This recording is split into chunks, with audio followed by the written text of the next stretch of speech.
Hi, in this video, I'm going to talk about the process of dealing with your phone numbers when you're Canadian and you're moving to the US on a TN visa.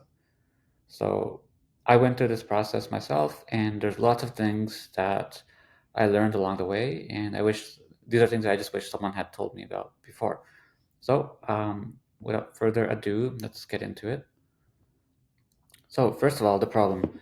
Um, For basically, the problem is that sometimes a Canadian phone number will not work for certain types of authentications.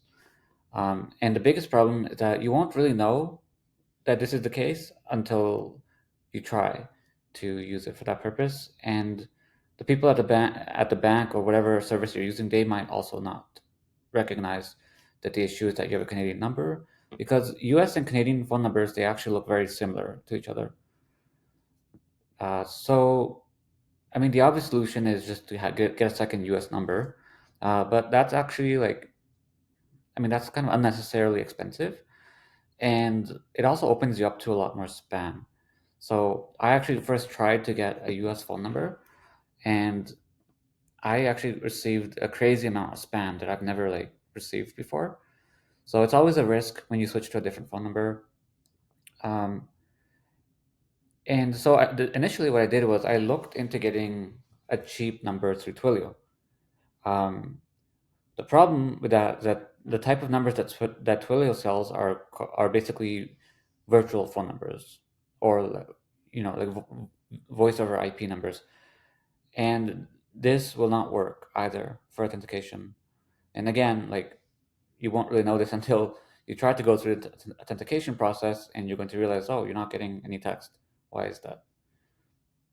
So the solution is you can purchase actual phone numbers or non-voice over IP numbers and use them just for text-based verification.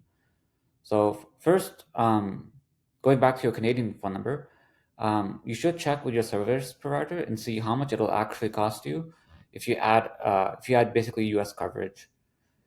You might find that it's actually not as expensive as you may have initially thought. And second, for the US side, you can use a site like Tello to purchase a non-voice over IP US phone number that you'll only use for text-based verification. I don't have any affiliation with Tello, but that's just the service that I used, and it worked well for me. So that concludes the video. If you like this content and would like to see more, just like, subscribe, and thumbs up. Bye.